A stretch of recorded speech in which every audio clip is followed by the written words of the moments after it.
voor Indonesië gaan spelen. Waarvan ik weet dat Jairo Riedewald ook wel in progress is. Presiden mengeluarkan surat persetujuan supaya para pemain ini bisa mengangkat sumpah dan sehingga bisa mendapatkan KTP dan paspor.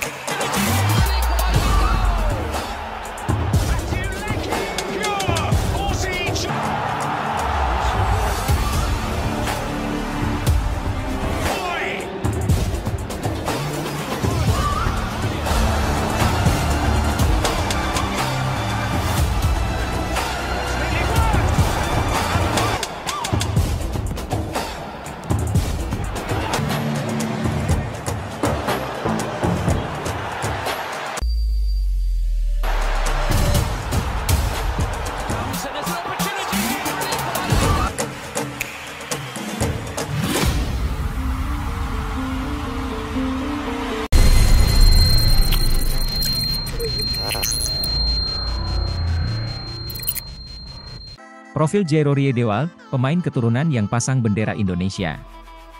Ex-pemain Crystal Palace, Jairo Riedewald jadi perbincangan usai seperti mengirim kode bakal membela timnas Indonesia usai memasang bendera Indonesia di akun Instagram pribadinya pada Selasa. 27/8. Berikut profil Jairo Riedewald. Jairo Riedewald sempat mengutarakan ketertarikan membela timnas Indonesia pada Februari lalu.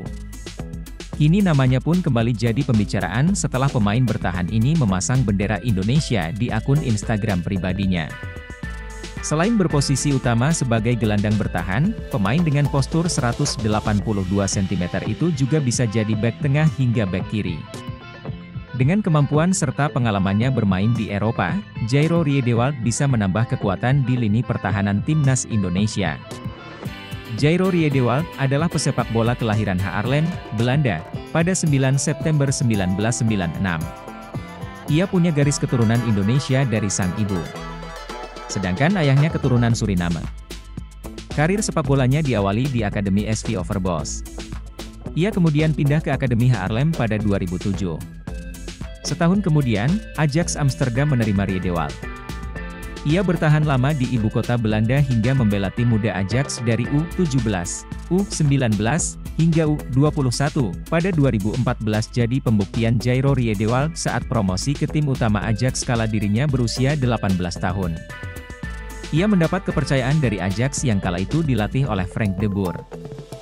Selama 3 musim di tim utama Ajax, Riedewald mengemas 93 penampilan dengan kontribusi 3 gol dan 3 assist di Eredivisie. Di usia yang baru 21 tahun, Riedewald menerima tawaran Crystal Palace untuk merumput di Premier League. Mahar 9 juta euro atau 153 miliar rupiah jadi biaya transfer Riedewald kala itu. Frank de Boer yang pindah melatih ke Crystal Palace adalah sosok yang membawa Riedewald menyeberang ke Liga Inggris. Walaupun Palace berganti-ganti pelatih seperti Patrick Vieira hingga Roy Hodgson, posisi Riedewald tidak tergantikan. Bersama Crystal Palace, Riedewald mencatat 96 pertandingan dengan catatan 3 gol dan 1 assist.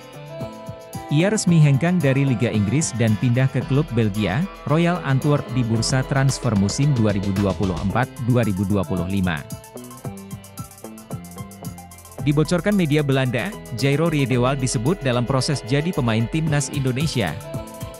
Media asal Belanda, Voetbal Primeur, membocorkan gelandang Royal Antwerp FC, Jairo Riedewald, dalam proses naturalisasi menjadi warga negara Indonesia, WNI. Hal itu diungkapkan salah satu host di podcast Garapan Voetbal Primeur. Dalam podcast tersebut, mereka sedang mewawancarai calon penyerang timnas Indonesia, Mauro Zylstra. Sang host pun berkata bahwa bukan hanya Mauro Zylstra yang dalam proses naturalisasi menjadi WNI, tapi ada juga Jairo Riedewald. Dan ini cukup spesial karena ada beberapa pemain lagi yang bisa bergabung dengan Indonesia selain Mauro Zylstra. Saya tahu Jairo Riedewald salah satunya dan sedang dalam proses.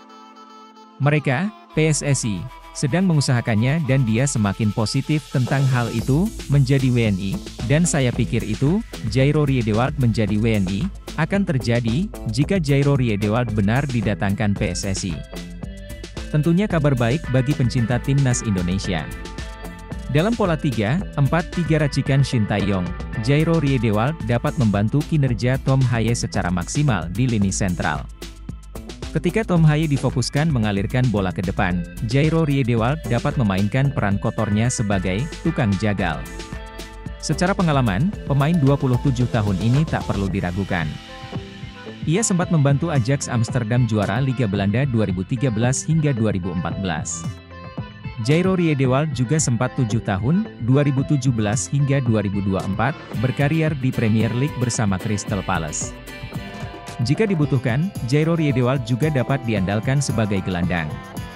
Satu lagi, Jairo Riedewald juga sudah melempar kode di akun Instagramnya, Jriedewald. Ia memberi kode dengan menaruh bendera Indonesia di bio Instagramnya. Karena itu, menarik menanti gebrakan PSSI selanjutnya. Setelah Mees Hilgers dan Eliano Reijers yang diproses, adakah pemain keturunan grade A lain yang dinaturalisasi? Timnas Indonesia membutuhkan tambahan pemain berkualitas untuk lolos ke Piala Dunia 2026. Peluang Timnas Indonesia lolos ke Piala Dunia 2026 terbuka lebar. Di 2 laga awal grup C saja, Timnas Indonesia dangdut menahan 2 tim langganan Piala Dunia, Arab Saudi, 1-1, dan Australia, 0-0.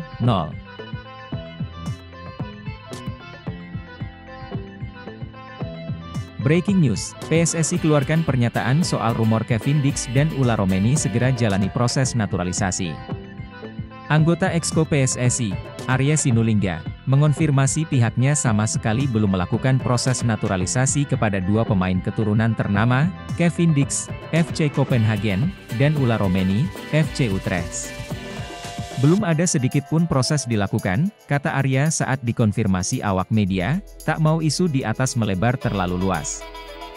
Dalam beberapa hari terakhir tersiar kabar PSSI akan melakukan pendekatan kepada Kevin Dix dan Ulla Romeni. PSSI mengusahakan menaturalisasi 2 pemain tersebut. Rumor ini mencuat seiring kesuksesan Timnas Indonesia melaju ke babak ketiga kualifikasi Piala Dunia 2026 zona Asia. 2 nama ini muncul karena mereka memang mempunyai kualitas. Kevin Dix merupakan bek tanggung yang bermain di FC Copenhagen.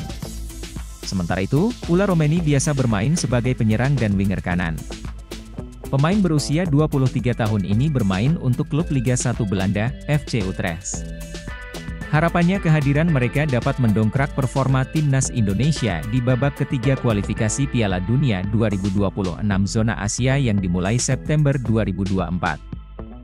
Sebab, persaingan di babak tersebut akan semakin sengit dan perjuangan skuad Garuda untuk mentas di Piala Dunia 2026 otomatis semakin berat juga. Karena itu, Timnas Indonesia membutuhkan pemain berkualitas tinggi.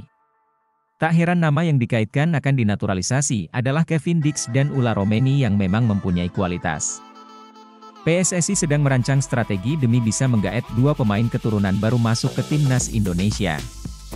Menurut pengakuan Arya Sinulinga, 2 pemain naturalisasi ini namanya tidak terlalu santer terdengar di media, tak banyak orang yang membicarakannya. Dan saat ini pihak PSSI yang jelas sedang mengurus semua proses kepindahan kewarganegaraan dari 2 pemain rahasia ini. Hal tersebut disampaikan Arya Sinulinga saat sedang berbincang santai dengan Valentino Simanjuntak dalam sebuah podcast YouTube. Yang pasti kita lagi urus, lagi proses, dokumen sudah masuk. Nama-namanya agak di luar dari yang sudah beredar, kata Arya Sinulinga. Kevin Dix kah, Mees Hilgers? Meski demikian Arya Sinulinga tidak mau memberitahu secara detail sosok dari pemain naturalisasi yang ia maksud ini. Hanya saja Arya Sinulinga menyebut posisi dari kedua pemain rahasia yang akan dinaturalisasi ini. Nantilah, tapi yang pasti ada posisi tengah sama belakang, jawab Arya Sinulinga. Sementara ini PSSI juga masih mengusahakan untuk merekrut pemain asing di posisi depan, striker, agar tim asuhan Shin Tae-yong semakin gahar lagi. Sosok Joel Piroe, striker maut Leeds United berpeluang dinaturalisasi, statistiknya mentereng. Pemain berdarah Indonesia juga ternyata bertebaran di Liga Inggris.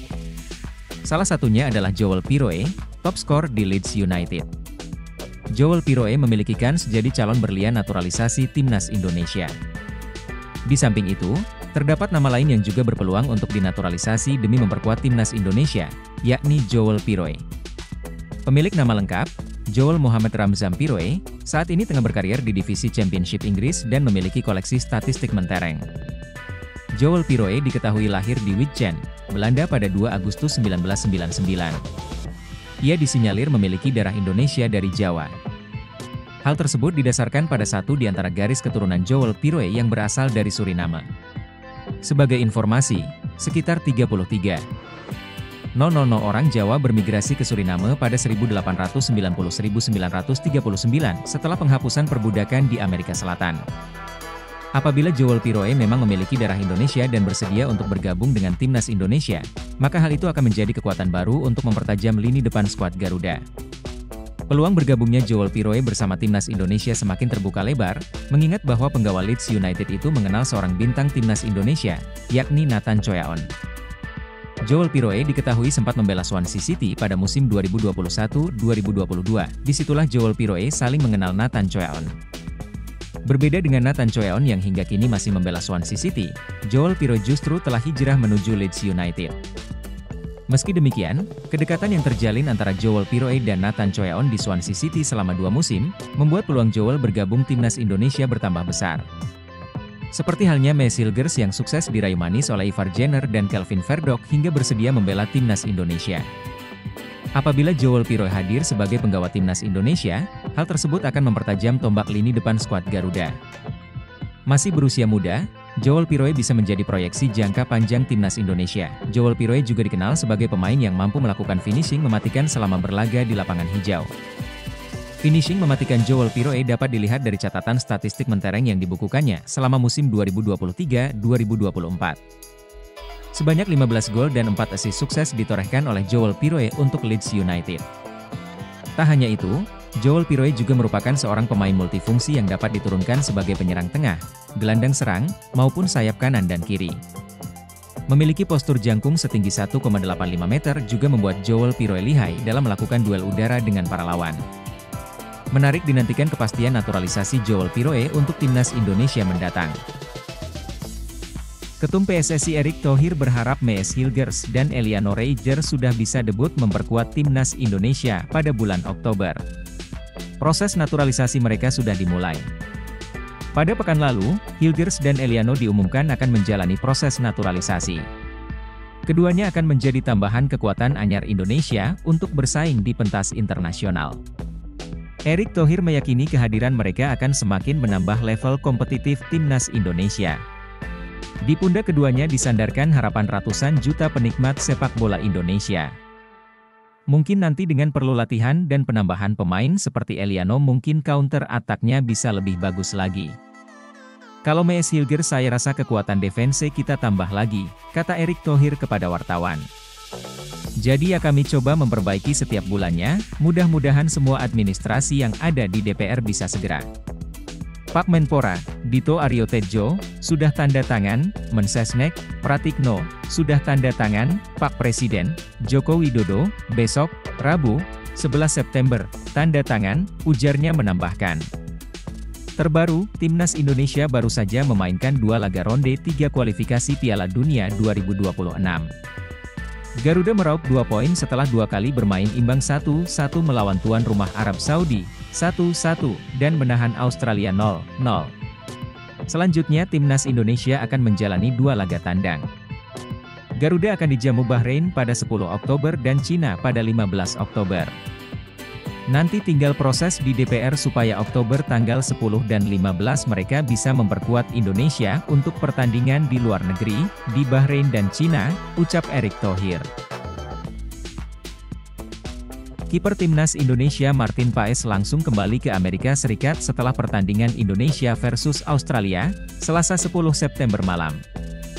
Selepas pertandingan di Stadion Utama Gelora Bung Karno yang berakhir imbang 0-0 itu, Paes masih ikut ritual pemain Timnas Indonesia bernyanyi bersama seluruh supporter di tengah lapangan. Kemudian Paes juga masih ikut berkeliling Stadion GBK untuk menyapa para supporter. Tetapi setelah itu Paes langsung naik mobil khusus. Ia tak bergabung dengan tim naik bus Timnas Indonesia. Paes menggunakan mobil sendiri dikawal perwakilan PSSI menuju Bandara Internasional Soekarno-Hatta. Saat meninggalkan stadion, ada pengawalan polisi yang mendahului. Manajer Timnas Indonesia Sumarji membenarkan bahwa Paes langsung pulang ke Amerika Serikat. Pemain FC Dallas ini tidak ikut pemain ke Hotel Fairmont, tempat menginap. Ya, Martin Paes langsung ke bandara, kata Sumarji kepada cnnindonesia.com soal mengapa Paes tidak bergabung dengan tim menggunakan bus Timnas Indonesia. Terlepas dari itu, Paes tampil gemilang bersama Timnas Indonesia. Aksi-aksinya saat debut melawan Arab Saudi dan laga kandang melawan Australia sangat memukau. Dalam laga di GBK, Paes melakukan 5 penyelamatan penting sehingga gawang Indonesia tidak kebobolan. Karena itu Paes dinobatkan sebagai Man of the Match. Setelah ini Timnas Indonesia akan kembali berkumpul untuk pertandingan melawan Bahrain dan Cina. 2 pertandingan ini berlangsung pada Oktober nanti di kandang lawan. Kemungkinan besar Paes akan kembali dipanggil oleh Shin. Seperti saat melawan Arab, Paes tidak ke Indonesia, melainkan langsung bergabung dengan tim di kota tempat berlaga. Timnas Indonesia sempat menggebrak di awal laga lawan Australia, tapi lantas berangsur meredup. Garuda sulit keluar dari tekanan Soceros karena hal-hal ini. Indonesia menjamu Australia di Gelora Bung Karno, Selasa, 10 September 2024, malam WIB, pada laga babak ketiga kualifikasi Piala Dunia 2026. Laga alot ini berakhir imbang 0-0 dan membuahkan poin kedua untuk Timnas. Pasukan Sintayong sempat menyulitkan dan mengancam selepas sepak mula. Sandy Walsh dan Rafael Struijk membuat kiper Australia Matt Ryan langsung waspada di awal laga, tapi pelan-pelan Australia mampu keluar dari tekanan Indonesia dan berbalik mengendalikan laga. Dari sana pula mereka menciptakan peluang demi peluang, yang berhasil diredam oleh pertahanan Indonesia dan kegemilangan kiper Martin Paes. Laga ini mengungkap sejumlah pekerjaan rumah yang perlu dibereskan Timnas Indonesia. Satu hal yang paling kentara adalah terkait kesulitan Timnas keluar dari tekanan lawan. Australia melakukan pressing dengan rapi, sehingga membuat tim merah putih tak nyaman menguasai bola. Masuknya Tom Haye menggantikan Ivar Jenner bisa dilihat sebagai upaya Sintayong untuk menjaga aliran bola Timnas, saat mendapatkan momen-momen untuk melakukan serangan cepat. Tapi itu tak berjalan mudah. Timnas tak bisa cukup lama memegang bola, salah satunya karena kerap kalah dalam duel-duel, khususnya duel udara. Padahal di babak kedua ketika Timnas mulai bermain dengan blok rendah dan mengincar serangan balik, memenangi duel udara menjadi faktor krusial. Timnas hanya 7 kali memenangi duel udara dari 28 aksi, atau hanya 25% seperti dicatat Sofascore. Ini yang bikin skema direct sulit berjalan. Faktor lainnya adalah umpan yang kurang presisi. Timnas hanya mencatatkan 172 umpan akurat dari 278 umpan, 62%, dengan hanya 12 umpan panjang yang berhasil dari 73 percobaan, 16%. Surat PSSI baru masuk, Menpora siapkan rekomendasi naturalisasi Mees Hilgers dan Eliano Reijers untuk Timnas Indonesia. Menteri Pemuda dan Olahraga, Menpora, Dito Aryo Tejo telah menerima surat dari PSSI terkait naturalisasi 2 pemain untuk Timnas Indonesia. Keduanya yaitu Mees Hilgers dan Eliano Reijers. Ketua Umum, Ketum, PSSI, Erick Thohir telah bersalaman dengan Hilgers dan Eliano. Tandanya, keduanya bakal dinaturalisasi menjadi warga negara Indonesia, WNI. Hilgers adalah incaran lama PSSI yang ditaksir sejak 2021. Sementara Eliano yaitu adik dari Tijani Reijers, gelandang AC Milan dan Belanda. Surat PSSI baru masuk. Sedang kami siapkan rekomendasi, ujar Menpora. Alur naturalisasi yang perlu dilewati Hilgers dan Eliano usai rekomendasi Kemenpora adalah ke Kementerian Hukum dan HAM, Kemenkumham, Sekretariat Negara, Setnek, BIN, Setnek, lalu Presiden. Kemudian DPR, sidang DPR di Komisi 3, X, dan sidang paripurna, surat keputusan Presiden, Kepres, baru diambil sumpah kewarganegaraan di kantor wilayah, Kanwil, Kemenkumham. Kemungkinan naturalisasi Hilgers dan Eliano akan dibahas oleh DPR periode 2024 hingga 2029 yang bakal dilantik pada Oktober 2004. Pasalnya, Menpora telah melakukan rapat kerja terakhir dengan DPR periode 2019 hingga 2024. Apabila naturalisasinya dapat dipercepat, ada peluang Hilgers dan Eliano masuk skuad timnas Indonesia untuk 2 pertandingan putaran ketiga grup C kualifikasi Piala Dunia 2026 zona Asia pada November 2024. PSSI membocorkan telah menjalin kontak dengan beberapa pemain keturunan lagi, di antaranya adalah Ula Romeni, Kevin Dix dan Mauro Zigestra. 2 pemain keturunan, Mees Hilgers dan Eliano Reijers resmi memutuskan ingin membela timnas Indonesia. Hal ini dibuktikan dengan postingan Ketum PSSI Erick Thohir. Setelah Mees Hilgers dan Eliano Reijers, PSSI membocorkan masih ada lagi pemain yang akan diproses. Tadi sore banyak teman wartawan menanyakan kabar Mees Hilgers dan Eliano Reijers. Ini saya sudah makan malam bareng dan salaman, kata Erick Thohir di postingannya. Mees Hilgers dan Eliano Reijers akan melakukan proses administrasi untuk menjadi warga negara Indonesia, WNI. Kini, PSSI melalui salah satu exco-nya, Arya Sinulinga membocorkan masih ada pemain lagi yang sedang dikontak, Ula Romeni, Mauro Zigestra dan Kevin Dix. Namun 3 pemain itu diakui masih dalam proses menjalin komunikasi secara intens. Khusus untuk Ula Romeni, Arya Sinulinga mengatakan saat ini prosesnya agak berat untuk deal. Ula, agak berat, kata Arya Sinulinga di YouTube pribadinya saat podcast bersama Yusa Nugraha, ada hal-hal ya prinsip yang agak susah. Ada hal yang kita lakukan, usaha juga sebenarnya. Pak Ketum, PSSI, langkahnya baik dan profesional. Jadi beliau sudah atur dengan baik begitu ya, tapi ternyata nggak ketemu. Ya mudah-mudahan namanya juga waktu yang berbicara. Dulu aja Justin agak berat tuh, tapi terakhir bisa lagi. Ula saat ini nggak, tapi ke depan kita nggak tahu. Untuk Mauro Zigestra dan Kevin Dix juga masih menjalin komunikasi. Kalau Mauro Zigestra memang sudah masuk datanya, kita lihat secara detail lah, kata Arya. Kevin Dix juga belum. Ada komunikasi, tapi belum deal, imbuhnya. Mees Hilgers, timnas Belanda hebat, tapi timnas Indonesia lebih penting. Pemain FC Twente, Mees Hilgers, mengatakan bahwa membela timnas Indonesia jauh lebih penting baginya saat ini.